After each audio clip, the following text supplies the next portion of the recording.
বামপন্থী কৃষক সংগঠনগুলির ডাকা বন্ধে গোটা দেশ জুড়ে একটা প্রভাব পড়েছে, বিশেষ করে উত্তর ভারতে একটা প্রভাব পড়েছে। তার মধ্যেই রাজ্যের তেলিয়ামুড়া জেলাতেও কিন্তু একটা পরিবহন ধর্মঘটের প্রত্যাখ্যান তেলিয়ামুড়া মহকুমায়।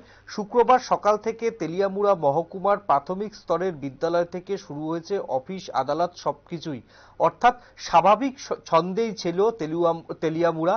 অন্যদিকে ধর্মঘটের দিন যানবাহন যে চলাচল তার নমুনা ছিল স্বাভাবিকের চেয়েও বেশি। যাত্রী সাধারণের দুর্ভোগের শিকার হতে হয়নি, যদিও এই ধর্মঘটকে ঘিরে কোনো ধরনের অপ্রীতিকর ঘটনা এখনো পর্যন্ত ঘটেনি। পুলিশের ব্যবস্থা যথেষ্টই আঁটোসাঁটো রয়েছে।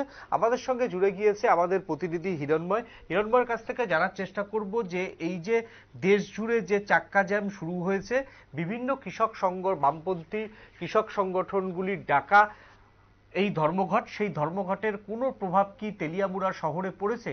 কি আপডেট রয়েছে তোমার কাছে?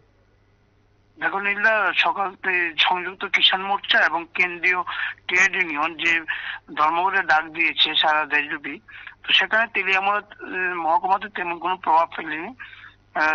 যান চলাচল স্বাভাবিকভাবেই চলছে এবং যে বাজার হাট সব খোলা। আজ তেলিয়ামুড়াতে হাট বাজার ছিল, সেখানেও মানে হাট বাজারের দূর দূরান্ত যে কৃষকরা তাদের জিনিস বিক্রি করে সেই বাজারও খোলা ছিল এবং যথেষ্ট ক্রেতারাও উপস্থিত ছিল বাজারে।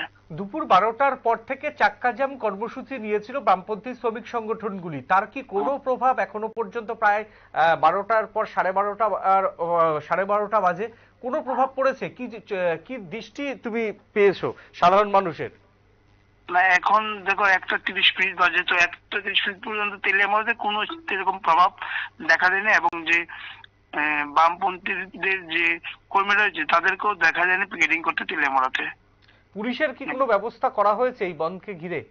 হ্যাঁ, পুলিশের আঁটোসাঁটো ব্যবস্থা করা হয়েছে। অম্পিচমনি এলাকার মধ্যে টিএসআর এবং পুলিশ রয়েছে, পাশাপাশি তেলিয়ামুড়া বাজারের মধ্যেও রয়েছে, কিন্তু একেবারে তেমন কোনো প্রভাব পড়েনি তেলিয়ামুড়াতে। ধন্যবাদ হিরণময় আমাদের সঙ্গে থাকার জন্য। আমরা কথা বলছিলাম আমাদের প্রতিনিধি হিরণময় রায়ের সঙ্গে। তার থেকেই জানতে পারলাম যে তেলিয়ামুড়া যে শহর, সেই শহরে বন্ধের কোনো প্রভাব পড়েনি। অন্যান্য দিনের মতো যান চলাচল ছিল এবং হাট বাজার সবটাই খোলা ছিল, অর্থাৎ গ্রামীণ যে তেলিয়ামুড়া বৃহত্তর, সেই তেলিয়ামুড়াতে এই বন্ধের কোনো প্রভাব পড়েনি। অন্যান্য দিনের মতোই যান চলাচল আজ স্বাভাবিক ছিল, তবে বন্ধকে ঘিরে পুলিশ প্রশাসন সক্রিয় ছিল যাতে কোনো রকম কোনো অপ্রীতিকর বা ল অ্যান্ড অর্ডার সিচুয়েশন যাতে কোথাও কোনো প্রবলেম না হয়। এখনকার মতো ছোট্ট একটা বিরতি নেব, বিজ্ঞাপনের বিরতির পর ফের আমরা অন্য কোনো খবরে ফিরে আসছি। ততক্ষণ সঙ্গে থাকুন নিউজ ভ্যানগার্ডের পর্দায়।